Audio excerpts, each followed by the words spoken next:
नमस्कार, मैं ज्योति गर्ग। आप देख रहे हैं नारद वाणी। दोस्तों, गांव में एक कहावत है कि बाबा भरोसे फौजदारी लड़ेंगे। जो जेलेंस्की जो है यूक्रेन का राष्ट्रपति, वो तो पहले कॉमेडियन था और फिर बन गया राष्ट्रपति। तो कॉमेडियन को अगर राष्ट्रपति चुनोगे तो कैसा हाल होगा वो कल आपसे आप लोग सोशल मीडिया पर, नेशनल मीडिया में सब जगह देख रहे होंगे।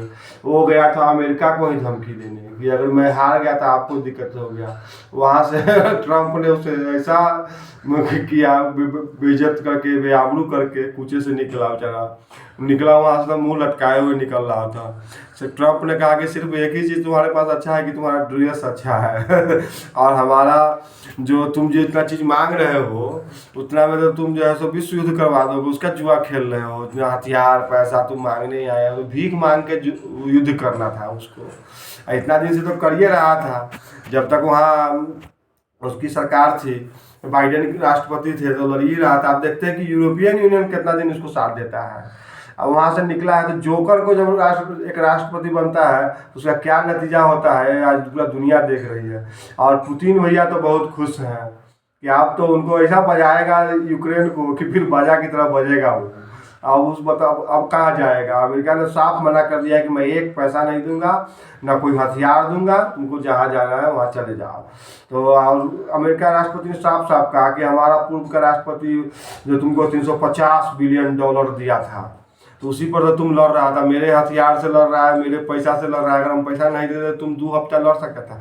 इस बात का तो खुलासा हो गया। जो मीडिया कह रही थी उसकी सत्यता एकदम सबके सामने आ गई कि यूरोपियन यूनियन और अमेरिका के दम पर वो युद्ध लड़ रहा था और इतने दिनों से टिका हुआ था। अब क्या होगा उसके साथ।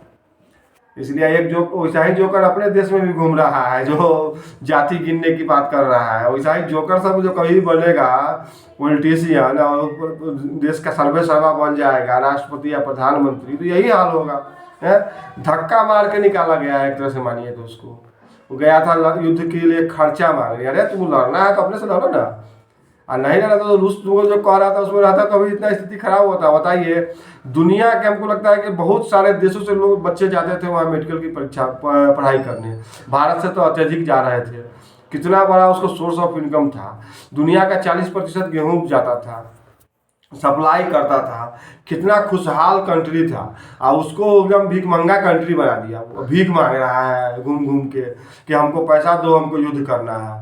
ट्रंप तो बनिया है, उसने साफ साफ बिजनेसमैन है, उसने साफ साफ कह दिया है कि हमको उससे कोई बेनिफिट नहीं।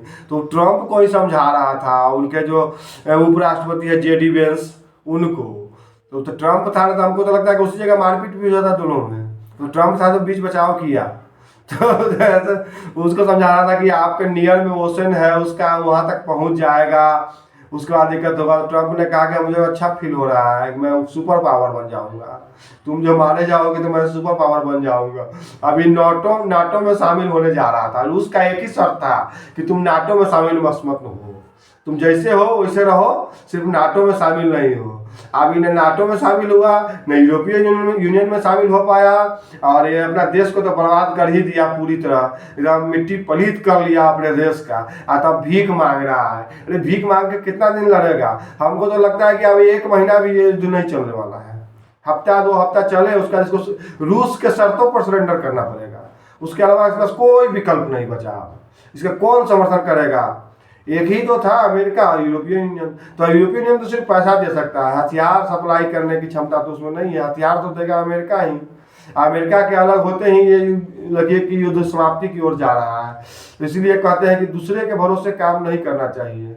अपने पाँव पर खड़े हो, फिर अपने भरोसे ही कोई काम करना चाहिए। अपना ही काम आता है, अपनी शक्ति, अपनी ऊर्जा, इसी के भरोसे काम करना चाहिए। अब जेलेंस्की भाई साहब जो थे पहले जोकर, पहले कॉमेडियन था, अब बन गया नेता। अब बताइए, कॉमेडियन का काम है नेता बनना। नेता का मतलब क्या होता है कि सबको लेके चले, सबको देखे, समझे, अपनी देश की स्थिति को समझे, अपने आर्थिक स्थिति को समझे, अपनी सैन्य पावर को समझे, फिर सबको सब में समन्वय बैठा कर तब आगे बढ़े।